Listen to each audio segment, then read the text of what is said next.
Good morning to all. आज हम antibiotics में जो हम लोग जो पढ़ रहे थे उसमें constitution of penicillin, chloramphenicol, streptomycin ये सब था। तो उसमें से आज हम लोग क्लोरमफेनिकॉल को स्टार्ट कर रहे हैं। तो क्लोरमफेनिकॉल जो है कहाँ से आइसोलेट किया जाता है, क्या है इसका इंट्रोडक्शन, हम लोग सबसे पहले ये देख लेते हैं। तो सबसे पहला पॉइंट ये है कि जो क्लोरमफेनिकॉल होता है, क्लोरमफेनिकॉल वो क्या है, एक ब्रॉड स्पेक्ट्रम एंटीबायोटिक्स है। तो chloramphenicol is a broad spectrum antibiotic. हमने क्लासिफिकेशन पढ़ लिया था कि ब्रॉड स्पेक्ट्रम एंटीबायोटिक्स क्या होते हैं। ठीक है, तो क्लोरमफेनिकॉल एक क्या है, ब्रॉड स्पेक्ट्रम एंटीबायोटिक है। सेकेंड पॉइंट इसमें हम देखते हैं कि जो क्लोरमफेनिकॉल होता है, ठीक है, वो सबसे पहले कहाँ से आइसोलेट किया गया। तो ये सबसे पहले स्ट्रेप्टोमाइसस स्पीसीज से, ठीक है, वेनेजुएला के स्ट्रेप्टोमाइसस स्पीसीज से सबसे पहले आइसोलेट किया गया। तो इट इज़ फर्स्ट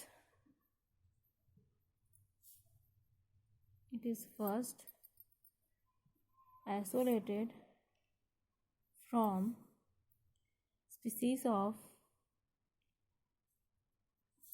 Streptomyces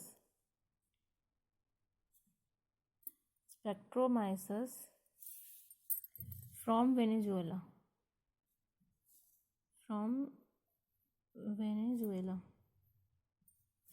ठीक है।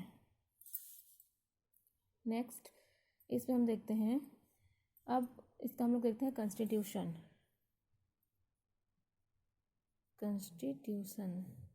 में हम लोग सबसे पहला पॉइंट देखते हैं मॉलिक्यूलर फार्मूला। तो मॉलिक्यूलर फार्मूला क्या होता है क्लोरमफेनिकॉल का, ये होता है C11H12 Cl2N2O5। ठीक है, C11H12 Cl2N2O5, ये सबसे पहले हो गया उसका मॉलिक्यूलर फार्मूला। सेकेंड चीज़ हम इसमें देखते हैं कि इसमें प्रेजेंस ऑफ नाइट्रो ग्रुप। ठीक है, क्योंकि यहाँ पे क्या है, हमने देखा यहाँ पे नाइट्रोजन प्रेजेंट है इसके मॉलिक्यूलर फार्मूला में, तो ऑक्सीजन भी प्रेजेंट है, तो ये पॉसिबिलिटी है कि इसमें नाइट्रो ग्रुप भी हो सकता है। तो सेकेंड पॉइंट हम लोग देखते हैं इसका प्रेजेंस ऑफ नाइट्रो ग्रुप।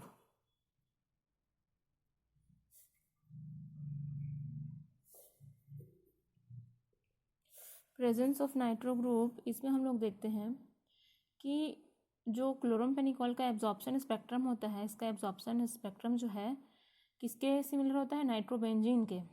तो नाइट्रोबेंजीन के सिमिलर होने के कारण ये प्रूफ हो जाता है कि इसमें क्या है, नाइट्रो ग्रुप प्रेजेंट है। तो the absorption spectrum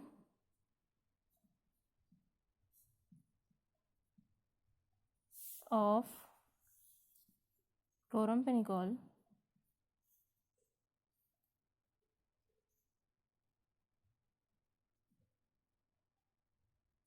is similar to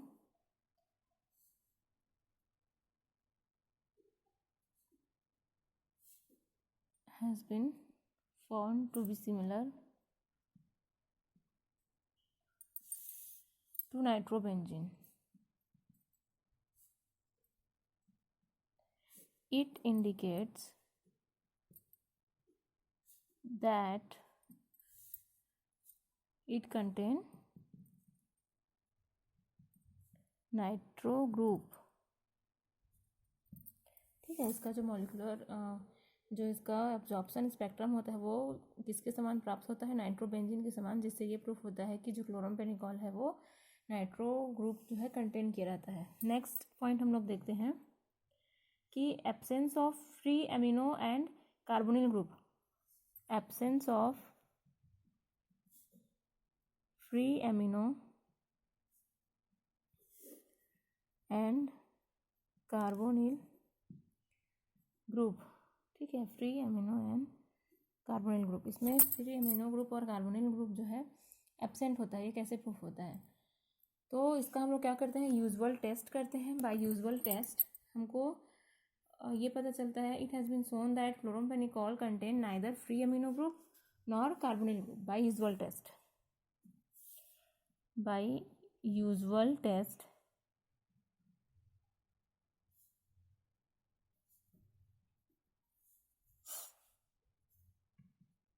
it's shown that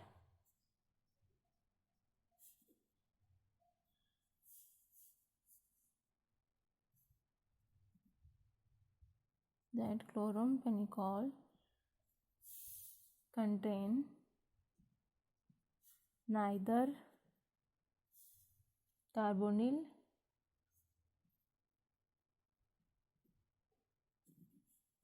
group nor amino group. ना तो इसके पास एमिनो ग्रुप होता है, ना ही carbonyl group. Fourth, presence of hydroxyl group.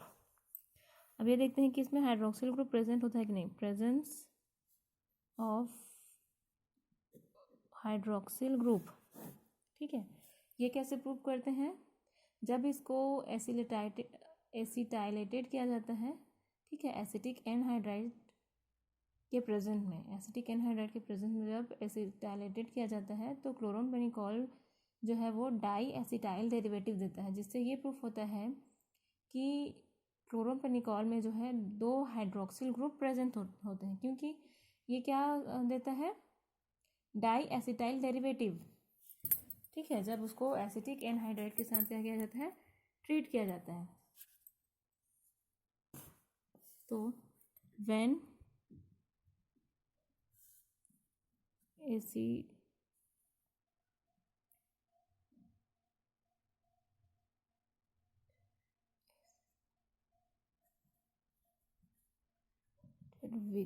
when acetylated with acetic anhydride,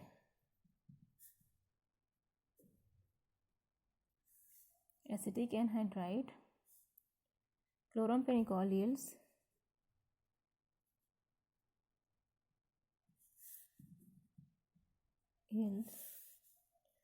diacetyl derivative. This reaction indicate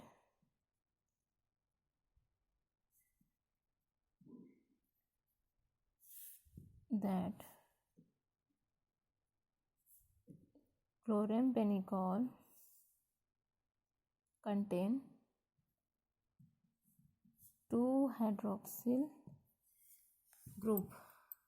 ठीक है, नेक्स्ट हम लोग देखते हैं कि इसमें हाइड्रोलिसिस कैसे होता है. तो जब क्लोरमफेनिकॉल को क्या किया जाता है? हाइड्रोलाइज किया जाता है. ठीक है, या एसिड या एल्केलाइन के मीडियम के प्रेजेंट में जब उसको हाइड्रोलाइज किया जाता है तो क्या बनता है? Dichloro acetic acid. उसके साथ ही साथ जो है वो एक ऑप्टिकली एक्टिव बेस बनता है. ठीक है, तो जब क्लोरमफेनिकॉल का मोलिकुलर फॉर्मूला C11H12Cl2N2O5 को जब हाइड्रोलाइज किया जाता है तो बनता है, एक तो बेस बनता है ऑप्टिकली एक्टिव, तो C9H12N2O4 base plus CHCl2COOH dichloro acetic acid. Dichloro acetic acid कब? जब क्या किया जाता है? हाइड्रोलिसिस. जब क्लोरमफेनिकॉल का हाइड्रोलिसिस किया जाता है तो क्या बनता है? एक तो ऑप्टिकली एक्टिव बेस बनता है, दूसरा क्या बनता है? Dichloro acetic acid. Dichloro acetic acid बनता है और ऑप्टिकली एक्टिव बेस. अब इसके बाद हम लोग देखते हैं कि नेक्स्ट ये जो बेस है, ठीक है, C9H12N2O4 बेस का स्ट्रक्चर क्या है, उसका कॉन्स्टिट्यूशन क्या है. देन हम लोग देखेंगे कि इसका मेन जो लास्ट टॉपिक है इसका सिंथेसिस, क्लोरमफेनिकॉल का सिंथेसिस.